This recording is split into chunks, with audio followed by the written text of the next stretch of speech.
Ladies and gentlemen, let's take a moment together. Imagine the power of unity, the kind that binds families not just for a season, but for a lifetime. Isn't that what we all deeply desire? A bond so strong that no storm can shake it. If we could achieve that, what would it mean for our homes, for our children, and for generations to come? Let's explore this together as we reflect on a prayer for family unity at the end of the year. Now think about this. If a family chooses to speak with love and understanding every day, then what would happen to the tension and misunderstandings that often creep into relationships? Wouldn't they begin to dissolve like morning mist? You see, when we nurture our words and actions with love, the atmosphere of the home changes. Here's an example. Imagine a parent who, instead of scolding their child harshly, takes a deep breath and says, "I understand you made a mistake, and I'm here to help you make it right." The reaction of the child in such a moment is vastly different, isn't it? But here's another question. What happens when forgiveness is withheld? Picture a family where resentment brews silently, creating invisible walls between loved ones. If we let these walls stand, how can we rebuild the trust and joy that once defined our family? Let's think about this. A husband and wife, after a heated argument, choose to pause and pray together. In that act of humility and unity, they not only invite peace into their hearts, but also model forgiveness for their children. You see, if we truly want unity in our homes, then we must cultivate it intentionally. If we neglect to spend meaningful time together as a family, then how can we expect to grow closer? This reminds me of a story I once heard about a father who worked tirelessly to provide for his family, but never made time for family dinners or conversations.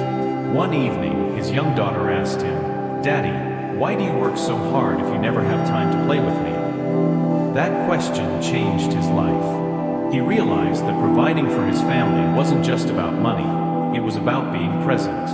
And so, I ask you, what small step can you take this week to prioritize your family? Maybe it's setting aside an hour for a heartfelt conversation, or perhaps it's as simple as holding hands during a prayer at the dinner table. These moments, though small, create ripples that last a lifetime. As we near the end of the year, let's also reflect on gratitude. If we fail to appreciate the blessings we have now, then how can we truly experience joy?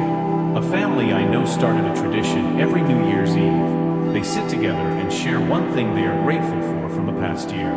It's amazing how this practice shifts their perspective and strengthens their bond. What would happen if you tried the same? Finally, let's come to the most profound truth. Unity isn't just about what we do for each other. It's about who we invite into our lives.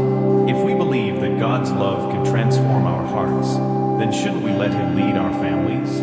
When we pray together, we invite a divine presence into our home. Imagine ending the year by gathering as a family, holding hands, and asking for blessings, guidance, and peace for the year ahead. So here's my challenge to you.